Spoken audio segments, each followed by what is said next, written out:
إلا بالله.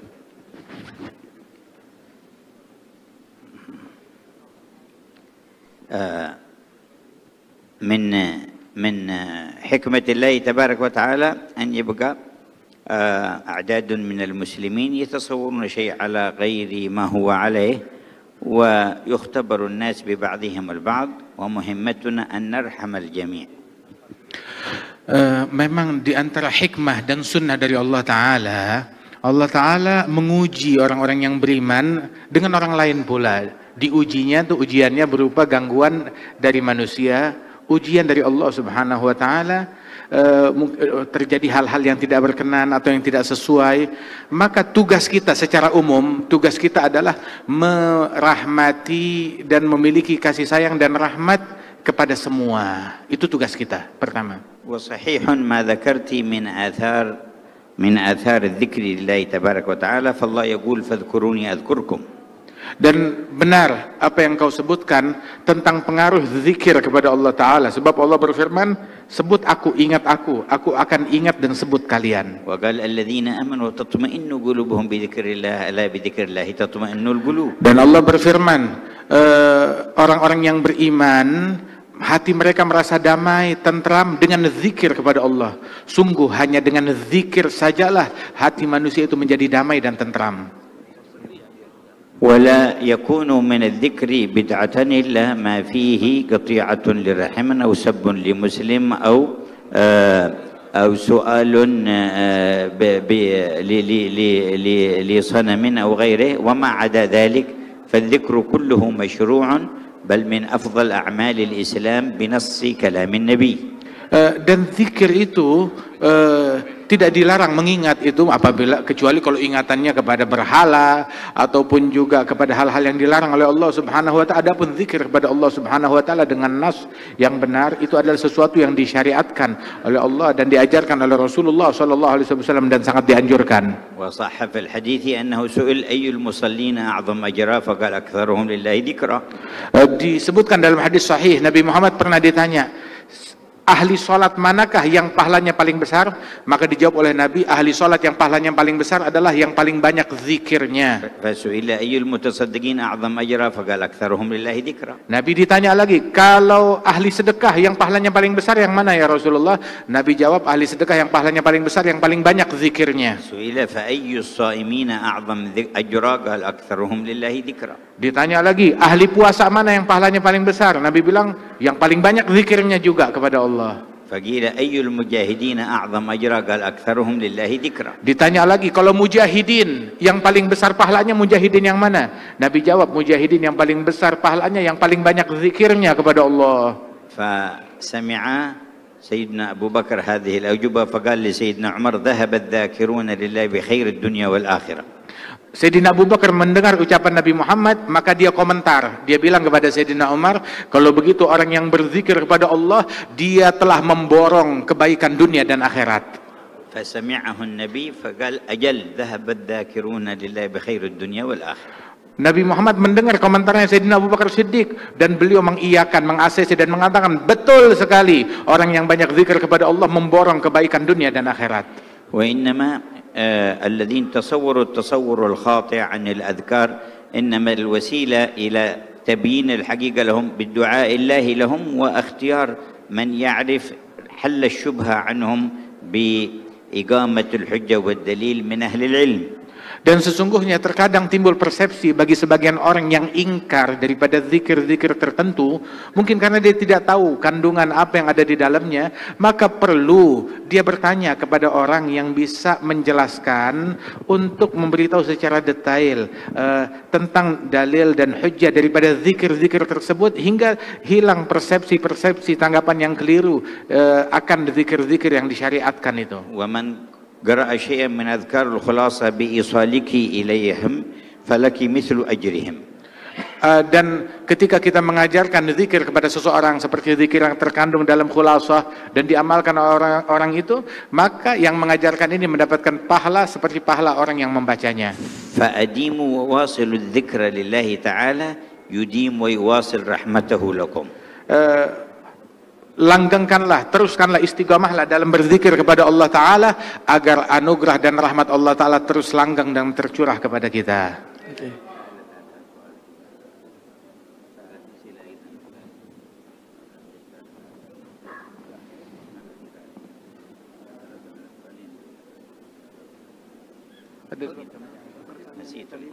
Mengenai jenggot, hukum musik dan seni pada umumnya mungkin ya. أما بالنسبة للحية فللمرأة تحلقها. Adapun janggut, maka perempuan harus cukur habis, nggak boleh punya janggut. أما بالنسبة للرجل فيسن له إعفاء لحيته. Adapun orang laki-laki ya memang disunnahkan untuk piara janggut. ثم الأخذ من جوانبها وردت أيضا به السنة لتحسينها.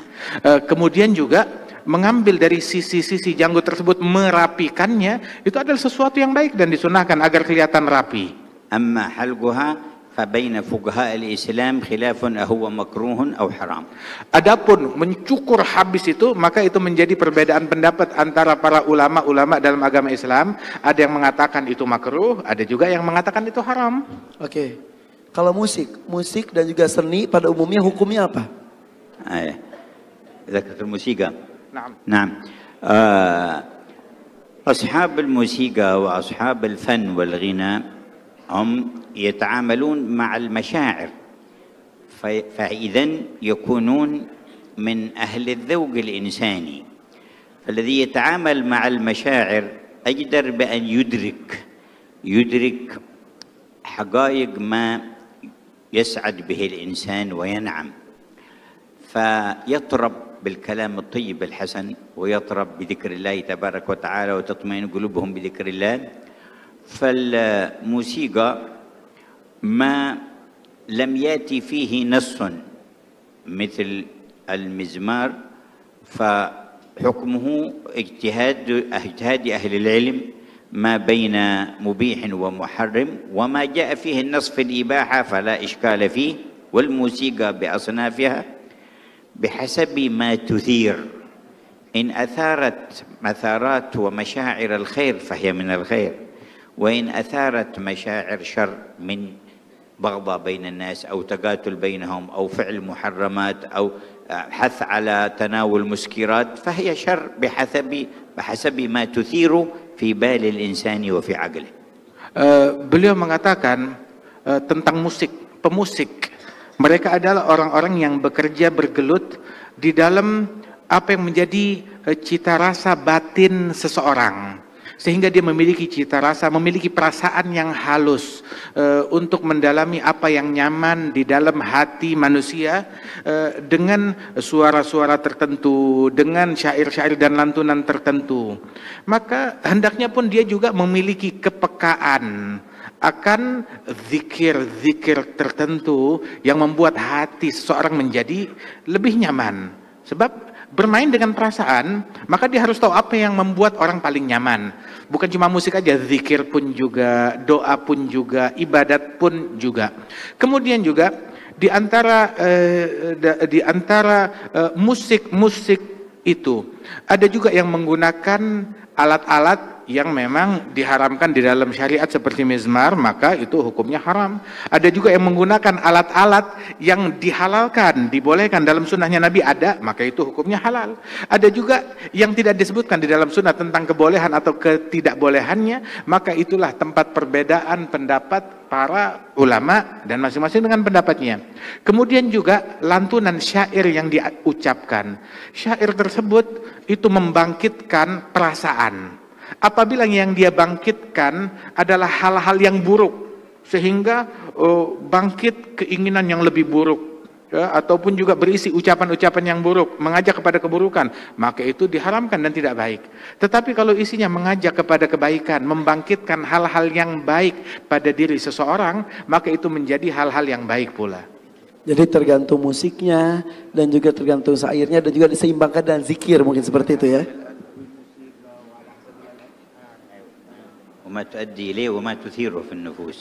Dan tergantung dari apa yang digunakan begitu, dan mengakibatkan apa di dalam nafsu seseorang. فإن نفس الإنسان قابلة للتأثر سلبا أو إيجابا. Sebab nafsu seseorang itu, dia itu mudah terpengaruh, baik pengaruh positif ataupun pengaruh negatif.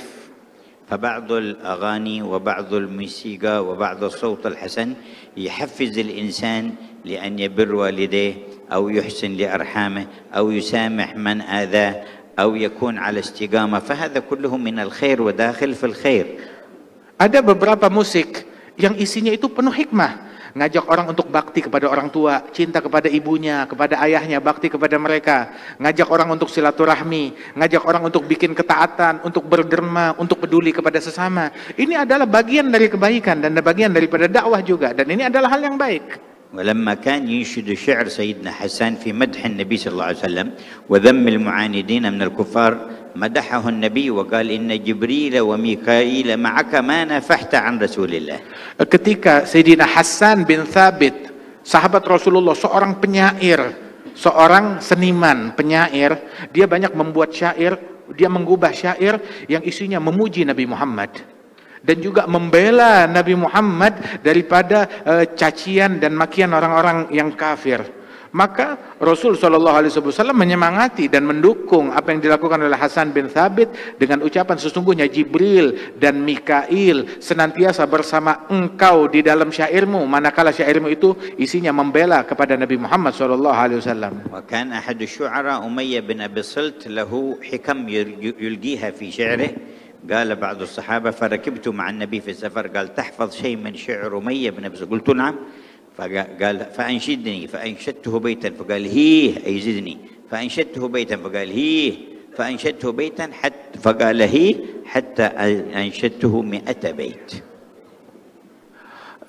Dulu ada seorang seniman penyair dari orang Arab terdahulu sebelum Nabi Muhammad, namanya Umayyah bin Sult, yang mana dia ini banyak mengucapkan syair-syair yang isinya kebaikan dan penuh hikmah. Pernah satu kali Nabi bertanya kepada seorang yang ada di situ, sahabat beliau yang banyak hafal syair, bilang, apa kamu hafal daripada syair-syairnya Umayyah bin Sult? Maka dia bilang, iya saya hafal. Maka diucapkan 1-2 bait syairnya Umayyah bin Sult. Kemudian Nabi berkata, yakni tambahkan lagi, ada lagi gak? Saya tambahkan lagi. Nabi nanya, ada lagi gak? Tambahkan lagi. Terus sampai hampir 100 bait syair yang dibacakan di hadapan Nabi Muhammad SAW. وكما تتأثر مشاعر الإنسان بالصوت الحسن وبالأنغام المناسبة، فكذلك تتأثر بالنية الصالحة وبالرحمة وبإرادة الخير وبالقيم الفاضلة تأثرا أكبر. Sebagaimana nafsu manusia, dia mudah terpengaruh dengan suara yang indah, dengan syair yang bagus, bangkitlah perasaan seseorang tersebut. Dia bisa terpengaruh perasaannya.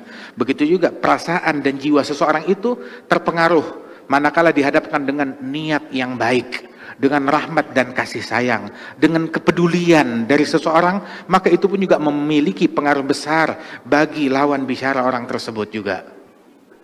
وقد دخلت سيدنا أبو بكر على السيدة عائشة وعندها جاريتان تغنيان ورسول الله صلى الله عليه وسلم مضطجع، فقال أمزمور الشيطان في بيت رسول الله؟ ففتح النبي وجهه وقال دعهما يا أبا بكر فإن لكل قوم عيد وهذا عيدنا. Pernah satu kali Sayyidina Abu Bakar masuk ke rumah putrinya Siti Aisyah, istri Nabi Muhammad. Bersama Siti Aisyah ada teman-teman mainnya, anak-anak begitu, gadis-gadis kecil begitu, yang mana mereka ini melantunkan nyanyian syair-syair yang baik bersama Siti Aisyah, dan di situ ada Rasulullah SAW dan Nabi sedang menutup wajahnya. Sayyidina Abu Bakar saat masuk, maka dia memarahi Siti Aisyah putrinya, masa iya ada suara syaitan dan lantunan syaitan di rumah Nabi Muhammad? Menegur Siti Aisyah. Maka Nabi Muhammad menoleh ke arah Sayyidina Abu Bakar As-Siddiq dan berkata, biarkan wahai Abu Bakar, enggak sejauh itu maksudnya Rasul SAW. Sesungguhnya ini adalah hari Id, hari Lebaran, kata Rasulullah SAW. Maka biarkan mereka melantunkan daripada lantunan dan syair-syair yang tidak mengandung keburukan di dalamnya itu.